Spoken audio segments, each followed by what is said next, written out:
Welcome sa Dries TV. Kung interesado ka sa ganitong news, huwag kalimutang isubscribe ang ating YouTube channel. Maraming salamat! So ayun, welcome back again sa ating YouTube channel mga kakimpaw, and sa update natin ito, ang pag-uusapan natin ay very important for Chinita Princess. So marami po nag-aalala mga kakimpaw dito kay Kim Chiu dahil sa pangyayaring ito. So sana tapusin niyo po ang video natin ha, kasi importante po talaga ito. Ito po ay tungkol sa kaligtasan ni Chinita Princess. Pero bago po ang lahat, maraming salamat sa inyong patuloy po na pagsuporta at pagsubaybay sa aking mga daily update. Kaya naman po bilang pasasalamat, narito po yung mga napili kong komento patungkol sa naging previous update.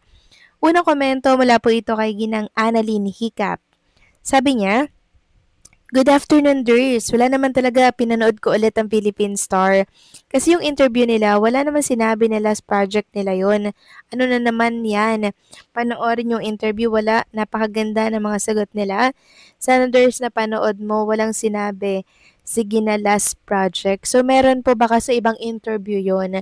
And binasa nga po natin mula po sa isang tabloid sa Abante na sinabi talaga ni Kim Chiu na last project po nila yung The Alibay.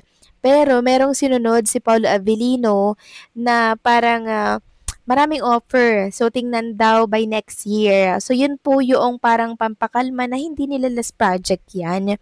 By 2025, oo, last project na nila yan. Kasi December and year na, 'di ba? So, 2026, next project naman nila. So, siguro yun po yung tinutukoy doon ni Chinita Princess na na-misinterpret lang po ng mga fans and syempre ng writer ng naturang uh, pahayagan. Ano? So, binasa po natin yan kanina. Nilagay ko pa po yung article na pinagkunan po natin na yun nga po ang pinag-uusapan. So, maraming salamat po sa komento, Ginang Annalyn Hiccup. God bless po sa inyo and mag-iingat po kayo palagi. At ang next comment naman mula po kay Jasmine Livrilla. Sabi niya dito, ang sinabi ni Kimi John, last project nila, ginawa ngayong taon. Yes.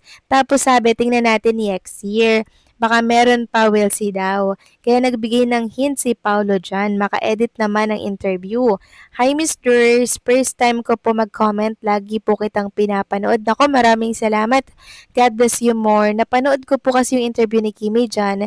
Sinabi niya talaga last project nila this year. Ayan, sinabi po talaga. Pero, this year. Kaya po di ako naniniwala. Wala na silang next project next year. May hint si Paulo. Thank you po, solid fan ako nung dalawa.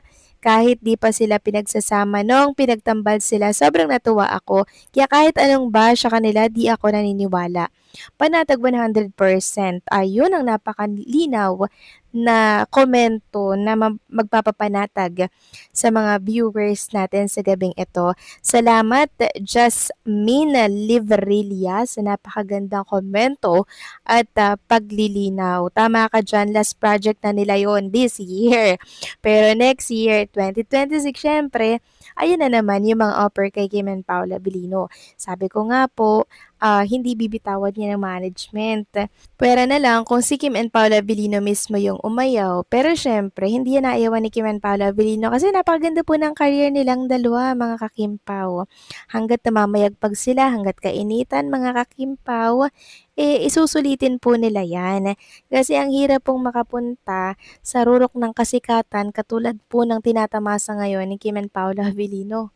'Di ba? Napakaswerte po ngayon ni Kim and Paolo. Yan po yung pinapangarap ng ibang mga artista na magaya kay Kim and Paolo Avellino kasi yung iba ngayong artista, mga tambalan, hindi naman po, 'di ba, walang project mga kakimpaw. Tapos hindi naman maingay yung kanilang pangalan unlike kay Kim and Paolo Avellino na hindi po natitenga, lagi pong may mga project. At ipagpasalamat natin yan mga kakimpaw dahil hindi po sila nababakante. Ibig sabihin, sobrang bankable ng tambalang Kim Pao. Okay? So maraming salamat po sa komento, Mama Jasmine Livrilla. God bless po at mag-iingat kayo palagi. So eto na nga, very important po ang topic natin na to mga ka-Kim Pao. Ito po ay tungkol sa kaligtasan ni Chinita Princess. And trending nga po sa X yung Protect Kim Chiu at all costs mga ka-Kim Pao dahil sa pangyayaring ito. Pao. Sabi po ni Johnny, we are urgently calling for your immediate action regarding this extremely serious matter. Star Magic Philippines, tinagpo, utang na loob. This is deeply alarming and frightening. Her safety should always come first. So ano po ba yung nangyari? Yung buhay po ni Chinita Princess, mga kakimpaw, ay pinagbantaan po. Plus, minura-mura pa po si Chinita Princess. Hinihingi po yung kanyang address, mga kakimpaw.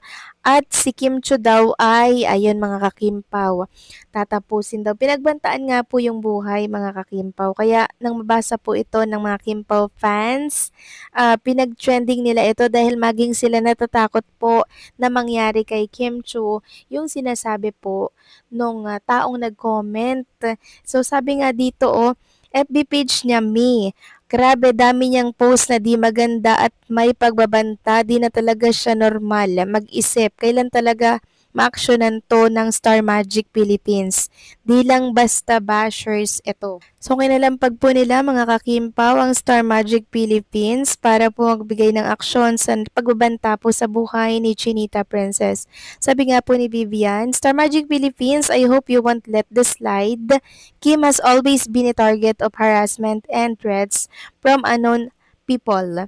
And so far, you haven't taken any legal action. Don't act when it's too late. Cause such vicious threat on someone's life should be taken seriously.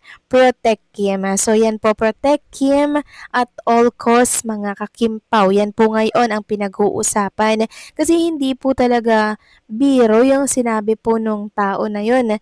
Na ayun, pinagbantaan nga po si Chinita Princess, mga kakimpaw. Grabe po siya, no, mga kakimpaw. Pero wag po kayong mag-alala dahil may bodyguard naman po lagi si Kim. And sobrang dami po. Andyan po si Kuya Alan. Sobrang higpit po ng tagabantay ni Chinita Princess. Lalo na ngayon, mga kakimpaw, na may pagbabanta na po sa kanyang buhay. Masihigpitan pa po yung mga gwardya at taga-alalay po kay Chinita Princess. And for sure, mga kimpaw, nakarating na din po ito kay Kim and Paula Avellino. Tingnan na lang din natin kung ano po yung magiging action ni Kim Chiu dito. Sana magdemanda siya, di ba? Sana turuan niya po ng leksyon yung mga taong ganito dahil buhay po ito, mga kakimpaw. Hindi po basta biro lang ito. Ito ay dapat managot. Itong taong ito, mga kakimpaw, kung siya'y nagbibiro, hindi masamang biro yan at kailangan pong managot itong taong to, mga kakimpaw. And for sure, si Paula Avellino, nag-aalala na din po yun dahil sa mga nababasa niya dito sa mundo ng social media, lalo na si Kim Chiu po ang nakataya po dito. Pero wag kayong mag-alala, mga kakimpaw, ha? Kasi alam naman natin na right after malaman po yan ni Kim and Paula Avellino, ay gumagawa na po sila ng paraan. So, protect Kim at all costs, mga kakimpaw. So, paano hanggang dito na lamang po ang update natin. Maraming salamat po sa patuloy na pagsuporta.